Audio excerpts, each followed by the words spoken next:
Assalamualaikum warahmatullahi wabarakatuh. Apa kabar semuanya? Mudah-mudahan semuanya dalam keadaan sehat dan bahagia ya pada kesempatan ini. Kita akan bicara sedikit mengenai kasus bedah trauma ya. Jadi kalau kita berbicara mengenai disiplin ilmu bedah, tidak terelakkan bahwa ada dua golongan besar kasus, yaitu kasus trauma dan kasus non-trauma. Kenapa dibedakan? Karena penyebabnya beda, satu eksternal, satu internal. Kemudian yang berikutnya, kenapa dibedakan adalah karena pada kasus trauma itu biasanya memiliki dampak morbiditas dan mortalitas yang lebih dini terjadi dan imbasnya bisa lebih parah, lebih jelek ya dibandingkan dengan kasus yang non trauma. Kita mulai sekarang ya. Jadi yang dimaksud dengan kasus trauma adalah semua patologi yang terkait adanya kontak dengan benda eksternal yang membawa gaya atau energi.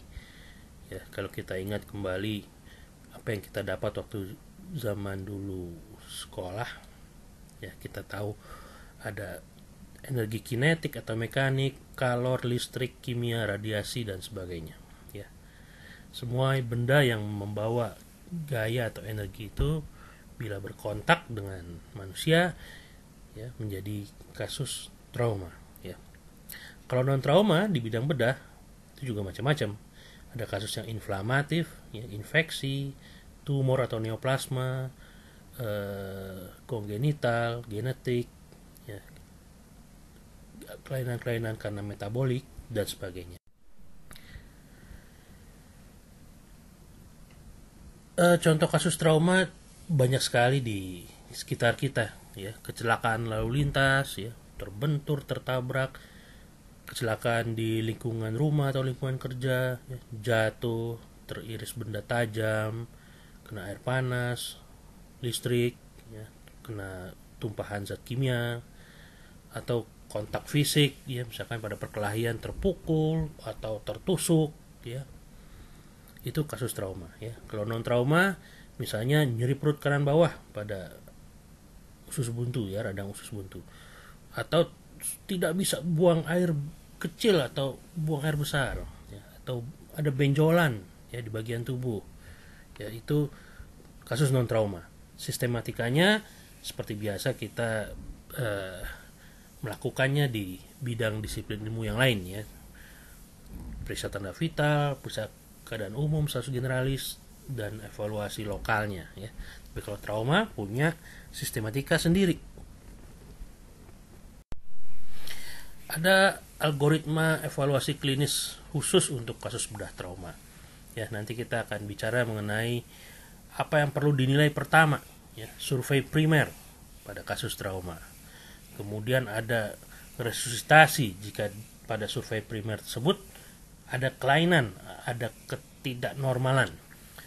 Kalau itu semua sudah baik, baru kita masuk evaluasi sekunder, ya, mencakup pemeriksaan secara umum atas sampai bawah, depan belakang, ya. Kemudian baru evaluasi lokal, evaluasi khas khusus mengenai tempat-tempat tertentu yang memiliki masalah, ya, baru nanti. Nah, survei primer adalah evaluasi utama dengan sistematika yang dirancang untuk menilai dan menangani cedera yang mengancam jiwa. Ya, prinsipnya cepat, tepat, cermat supaya selamat. Ya. Latarnya adalah, ya, sudah banyak diteliti penyebab tersering kematian pada pasien-pasien dengan trauma, ya, yang paling berisiko tinggi dan cepat menyebabkan kematian adalah obstruksi atau sumbatan jalan nafas. Berikutnya adalah masalah pada mekanisme bernafasnya, gagal nafas dan seterusnya. Kemudian masalah di sirkulasi, shock hipovolemia, ya. Kemudian pada cedera otak yang menyertai trauma kepala atau trauma multiple, ya. Nah, di area-area inilah menjadi target evaluasi pertama kali pada kasus trauma, ya, yang dinilai pada primary survey.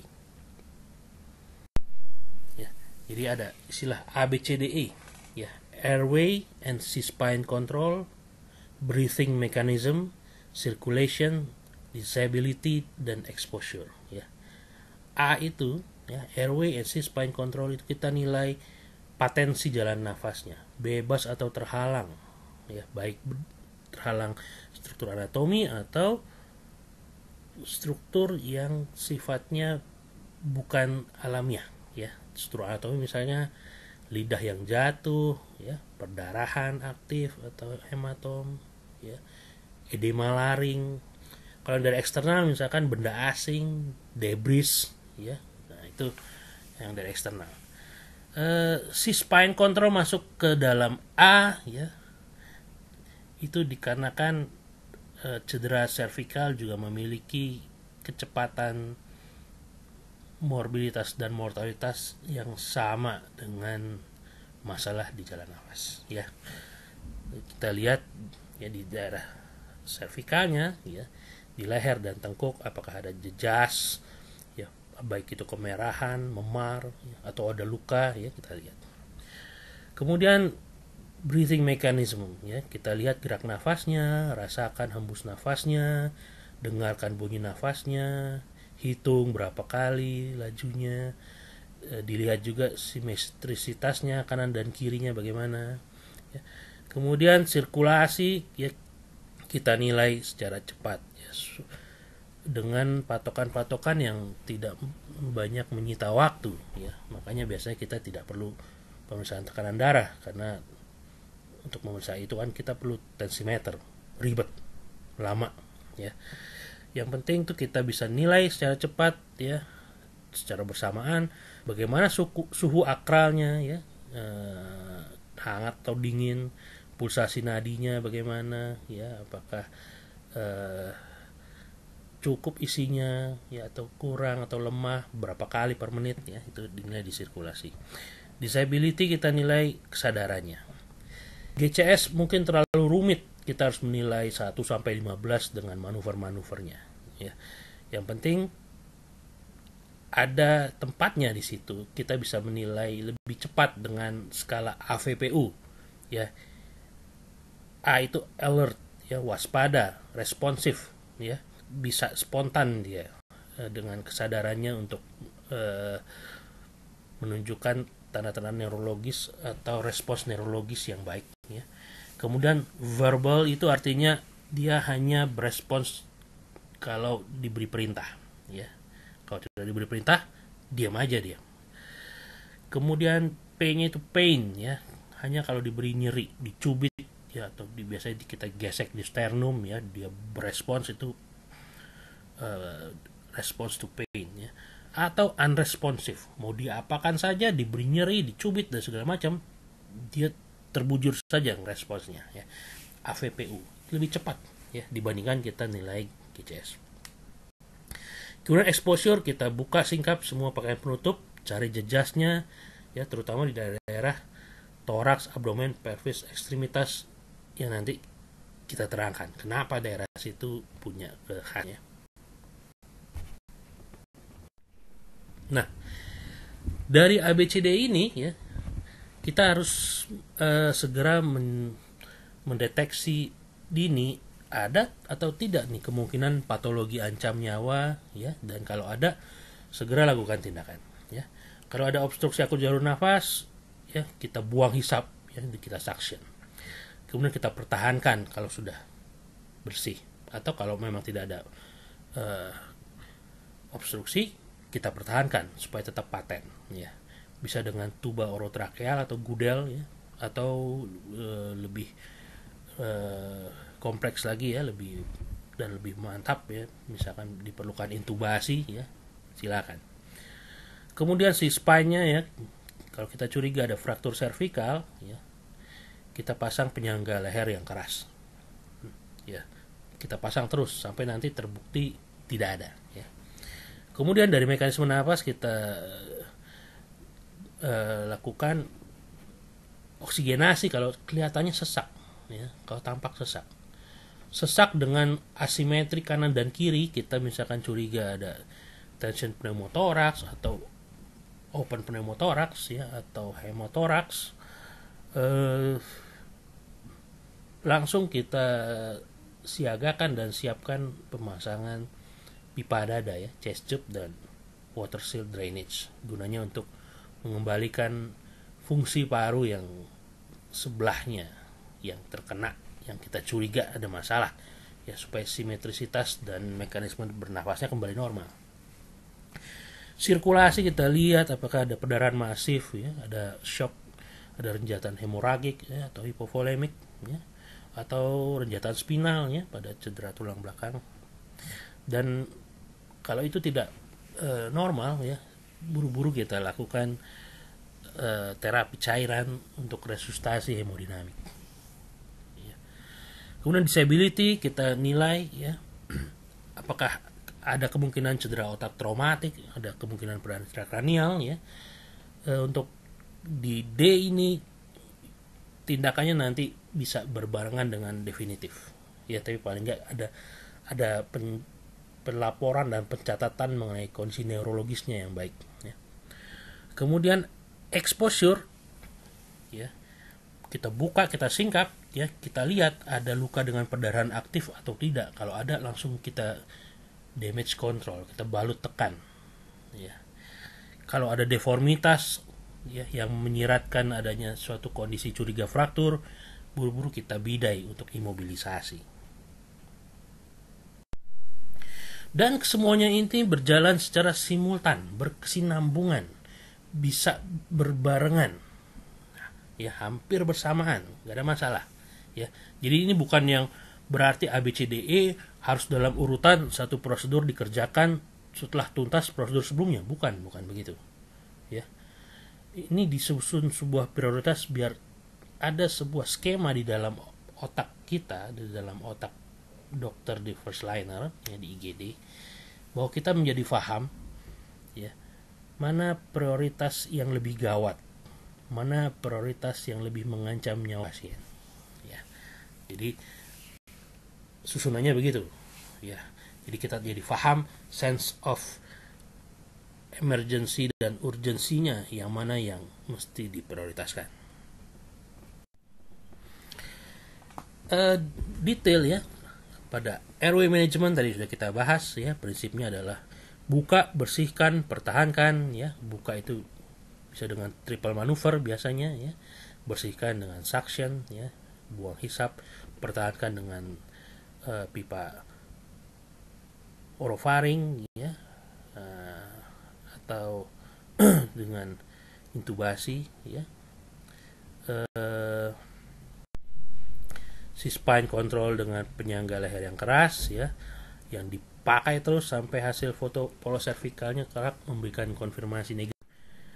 Pada mekanisme nafas kita nilai bunyi nafasnya ada atau tidak, baik atau tidak, ya, berapa kali per menit, simetrisitas gerak nafas dadanya kanan kiri bagaimana, ya.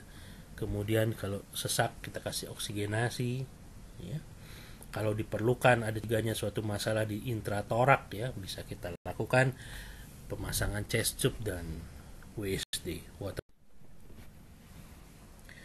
Sirkulasi kita bisa lihat di slide, ya, bahwa sebuah pemeriksaan nadi yang sederhana bisa langsung memberikan 3 nilai yang cukup signifikan, ya. Suhu akralnya hangat atau tidak, ya, denyutnya berapa kali per menit, dan isinya bagaimana, ya. Tidak perlu repot-repot untuk tensimeter pada kondisi ini, ya. Kenapa? Karena butuh waktu, ya.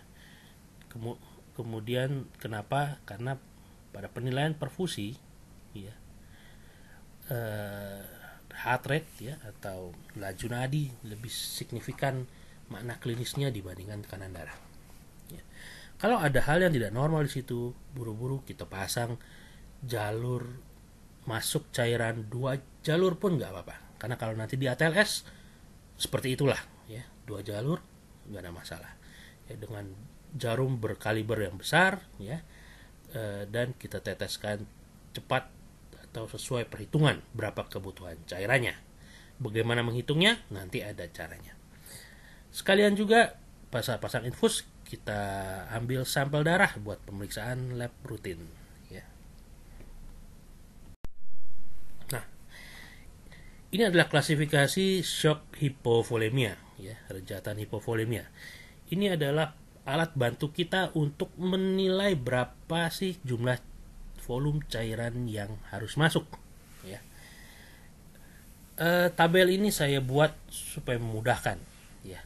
Ada gambar orang yang sedang main tenis ya, supaya cepat ingat.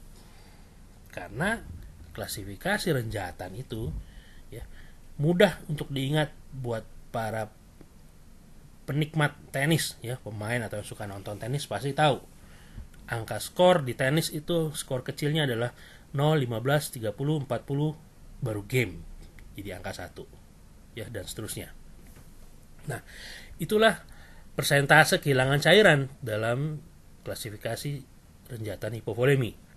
0 sampai 15%, 15 sampai 30%, 30 sampai 40%, dan di atas 40% ya. Kita bisa lihat kalau misalnya pemeriksaan C sirkulasi semuanya masih normal ya, itu mungkin kehilangan cairannya tidak sampai 15%.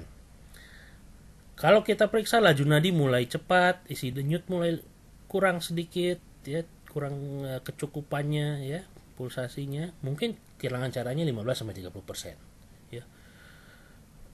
Nadinya makin cepat, denyutnya isinya makin lemah, tensinya mulai turun misalkan ya. Kalau misalkan kita udah mulai ada tensi yang bisa cepat dipakai ya. Tapi kalau misalnya nggak ada tensi, kita bisa lihat lagi ya, kesadarannya misalnya ya, bingung, linglung ya, kayak orang disorientasi ya, mungkin dia sudah kehilangan cairan 30-40% ya, dan seterusnya kita bisa lihat.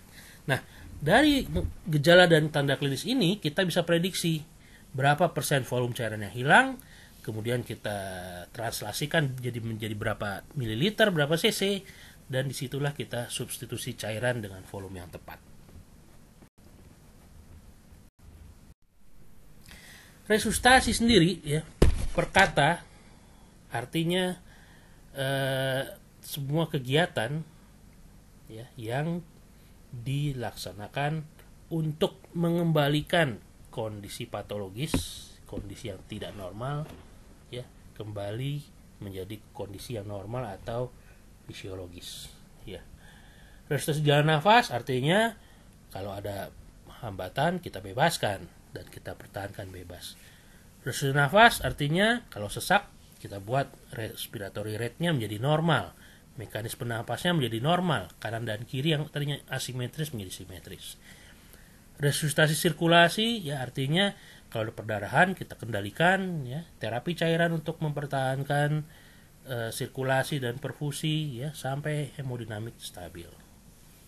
Kalau sudah stabil semuanya, baru kita lakukan evaluasi fisik selanjutan dan pemeriksaan penunjang. Kalau belum stabil ya, kita lakukan ulang evaluasi ABC-nya ya, pada aspek-aspek yang belum stabilnya ya. Misalkan A-nya udah stabil, B-nya belum ya, kita resusitasi B-nya, kita nilai lagi B-nya ya, dan seterusnya seperti itu sampai setelah semuanya stabil baru kita berlanjut. Target resusitasi tentu tadi kita udah bahas ya, jalan nafas yang bebas ya, servikal yang terkontrol, kemudian nafasnya yang baik dari sisi berapa laju nafasnya, simetrisitasnya, sirkulasinya yang hemodinamiknya baik, stabil ya, disability-nya, perbaikan kesadaran dan kondisi neurologis ya, di exposure-nya luka terkendali dengan bebat, fraktur stabil dengan bidai, dan itu target resusitasi ya dari ABCDE.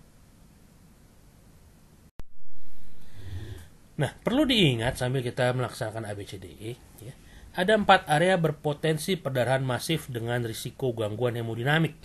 Ya. Toraks, abdomen, pelvis, femoris, dan humeri. Ya. Alias tulang-tulang panjang di ekstremitas. Kenapa? Karena di toraks pada saat cedera, ya, iga atau fragmennya bisa merobek arteri interkostal dan arteri mammaria interna, jadi hemotoraks.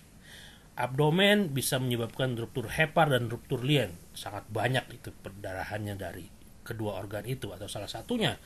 Bahkan bisa menyebabkan renjatan yang segera dan cukup hebat, ya, kehilangan perdarahannya.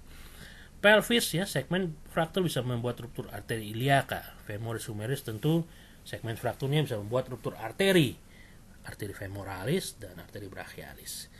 Di luar negeri, ya, kalau Anda berkesempatan buat mendapatkan lecture trauma dari luar, ya, biasanya ada kompartemen kelima, ya, scalp, kulit kepala. Ya, kalau pada kasus ledakan atau bom, ya, perdarahan di daerah tersebut, ya, yang kecil-kecil sangat banyak, ya, multiple site, ya, menyebabkan perdarahan yang rembes-rembesan yang mengucur tidak berhenti-berhenti, ya. Nah, tapi di sini kan sangat jarang ada bom, ya, sangat jarang. Jadi makanya yang lazim diingat adalah yang 4 itu. Kemudian evaluasi fisik lanjutan dan menunjang, ya, anamnesis sambil simultan, ya, pemeriksaan head to toe, ya, atas ke bawah, depan belakang, kemudian nanti evaluasi lokal. Pemeriksaan penunjang yang mesti difikirkan adalah radiologis standar pada kasus trauma adalah harus ada foto cervical apelateral, toraks apelateral, pelvis apelateral, baru kemudian opsional tergantung kecurigaan lokasi patologis. Kenapa saya bilang yang ideal? Kenapa saya bilang yang seharusnya, ya? Karena kadang di ilmunya bilang seperti ini, tetapi kendala administratif, ya, kadang mencegah kita melakukan ini, ya. Misalnya pasien-pasien yang dengan keterbatasan pembiayaan swadana yang dia bawa saat itu, ya. Atau pasien-pasien dengan insurans seperti BPJS mungkin tidak menanggung klaim dari foto-foto radiologis yang dia anggap tidak ada indikasinya, ya. Kemudian darah rutin tadi kita selenggarakan sekalian waktu pasang infus, ya. Nanti setelah itu semua lengkap, ya, ditetapkan diagnosis dan terapi definitif sesuai diskusi dan konsultasi dengan dokter penanggung jawab pasiennya, ya. Anamnesis pun tidak terlalu harus lengkap, ya, tidak harus rumit-rumit, ya. Kalau kita baca textbook ada istilah AMPLE, ya, AMPLE, singkatan dari tanyakan alerginya, tanyakan medikasi atau obat-obatan yang dulu dia pernah dapat, tanyakan past illness, ya, sakit-sakit yang dahulu yang pernah dia derita, tanyakan last meal, kapan dia makan terakhir, ya, untuk memprediksi ada kemungkinan muntah atau tidak, ada kemungkinan dia risiko aspirasi atau tidak, ya. Kemudian events leading to injury, ya, itu lebih ke arah traumatologi dan kronologi dari kejadian traumanya. Saya sejak koasisten, ya, suka buat istilah-istilah sendiri yang memudahkan saya merecall, memanggil ulang memori atau apa yang saya pelajari, ya, termasuk AMPLE ini, ya. Saya lebih suka bilangnya ini swarm, ya, swarm. S, tanyakan sebabnya. W, waktunya kapan. A, ada alergi atau tidak yang diketahui. R, riwayat sakit dan pengobatan. Saya jadikan satu, karena kalau kita nanya sakit kan pasti kita temu juga obatnya. Dan M, makan terakhir, tetap sama. Survei sekunder tadi, ya, dari head to toe, ya, dari ujung kepala sampai ujung kaki, depan belakang jangan lupa. Ini sama seperti disiplin bidang ilmu, ya. Evaluasi lokal prinsipnya juga sama kayak evaluasi lokal di bidang ilmu lain, ya, harus detail, ya. Kalau di tempat lain inspeksi, palpasi, perkusi, auskultasi, ya. Tapi kalau di bedah, setiap subdisiplin ilmu bedah punya sistematika sendiri. Nanti kita akan banyak berkontak atau menambah wawasan mengenai masing-masing punya sistematika gimana. Ya, kalau bedah digestif ya evaluasinya mungkin sama kayak status lokal abdomen, ya inspeksi, palpasi, perkusi, auskultasi. Tapi tambah colok dubur biasanya. Toraks punya sistematika sendiri sama, inspeksi, palpasi, perkusi, auskultasi. Di bidang saya bedah plastik luka bakar nanti punya sendiri, ya dengan rule of knives dan segala macam.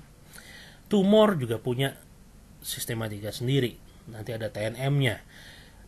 Bedah saraf dengan status neurologisnya juga punya sendiri, ya refleks patologis, refleks fisiologis diperiksa, ya. Ortopedi dengan look feel move, urologi dengan pemeriksaan sudut kortovertebra, ya pemeriksaan genitalia eksterna, colok dubur, ya dan seterusnya, ya. Tapi yang pasti kalau di trauma yang harus kita kuasai adalah evaluasi pada luka dan fraktur, karena kebanyakan trauma menyertakan itu.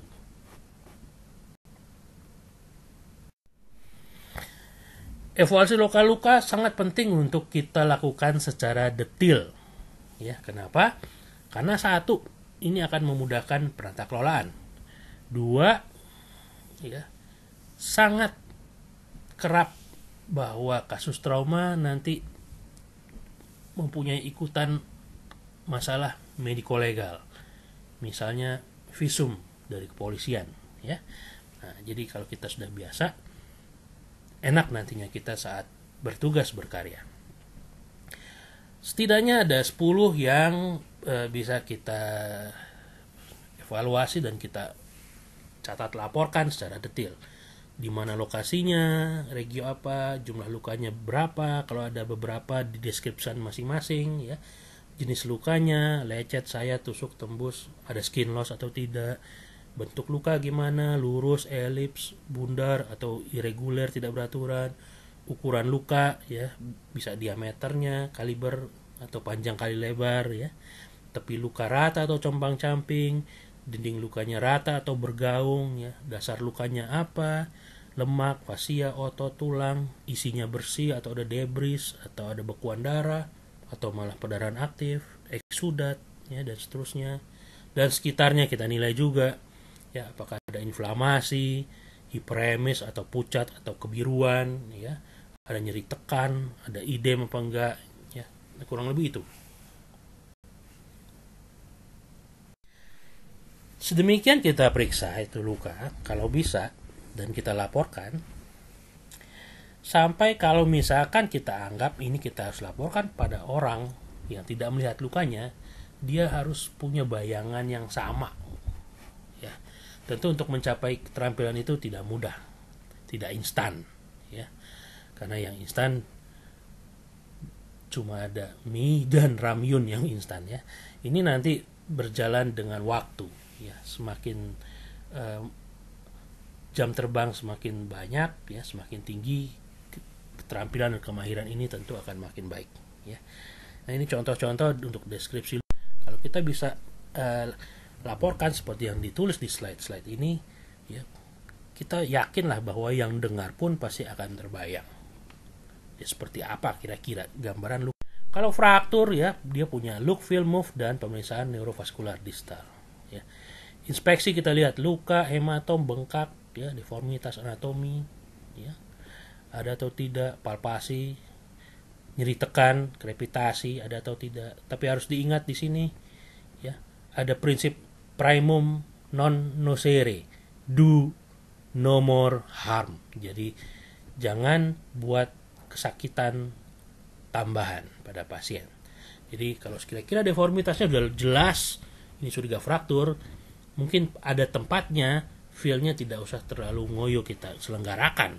Buat apa kita periksa lagi, nyeri sumbu atau krepitasi kalau jelas bahwa ini curiga fraktur, ya. Move juga begitu, manuver-manuver evaluatif, ya. Kalau bisa, ya, boleh kita nilai, ya, range of motion, rentang gerak sendinya, fleksi dan ekstensinya gimana, abduksi dan aduksinya gimana, eksorotasi dan endorotasi gimana, dan seterusnya.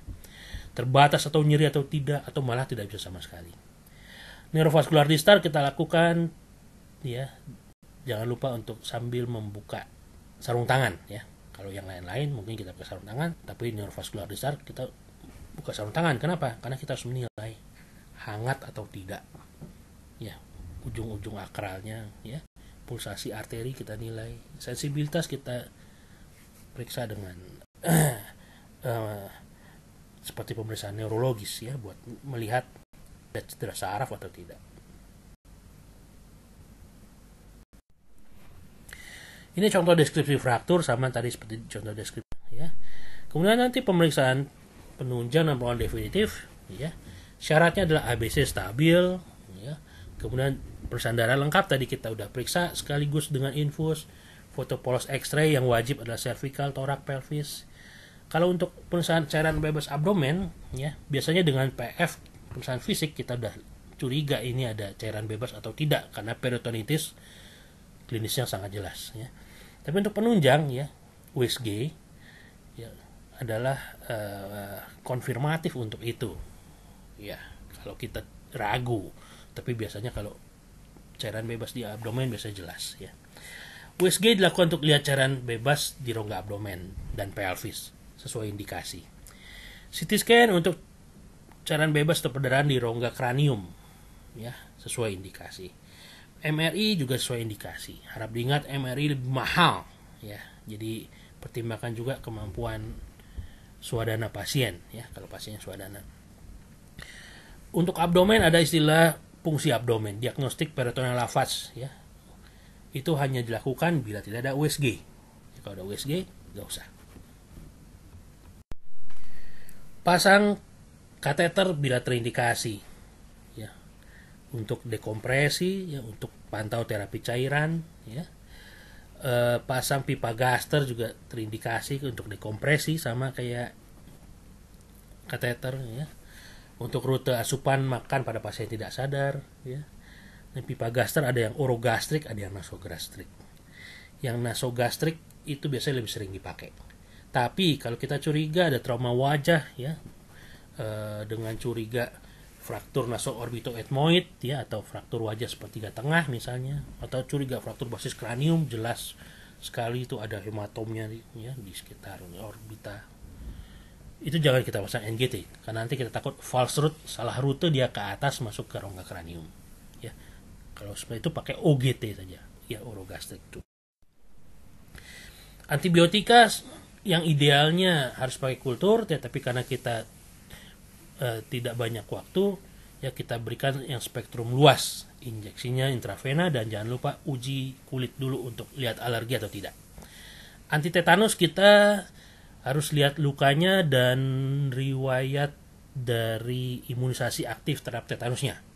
Kalau bersih, ya, imunisasinya nggak sampai 5 tahun, tidak perlu dikasih apa-apa pun tak masalah, ya. Jadi tidak harus membabi buta kita kasih ATS atau TT, ya. Kalau lukanya bersih, imunisasinya sudah lama, lebih dari 5 tahun, kita kasih TT aja, toksoid saja, untuk membangkitkan ulang imunitas yang dulu sudah pernah, ya. Kalau lukanya kotor, imunisasinya baru, ya, kurang dari 10 tahun, sama, kita kasih toksoid saja. Tapi kalau lukanya kotor, imunisasinya nggak jelas, atau udah lama, atau bahkan belum pernah, itu kita berikan ATS 1500 unit, ya, intramuskular, dan toksoid 0,5 cc intramuskular. Luka kita cuci bersih dan kita tutup dengan pertimbangan, ya. Kalau tidak akan ada tindakan lagi secara definitif oleh dokter spesialis misalnya, ya, kita jahit definitif. Tapi kalau kira-kira nanti kelak akan ada operasi atau prosedur tambahan di daerah situ, ya, kita jahit situasional saja, ya, kemudian kita bebat. Fraktur kita stabilisasi dan kita lapor konsultatif ke dokter spesialis bila diperlukan.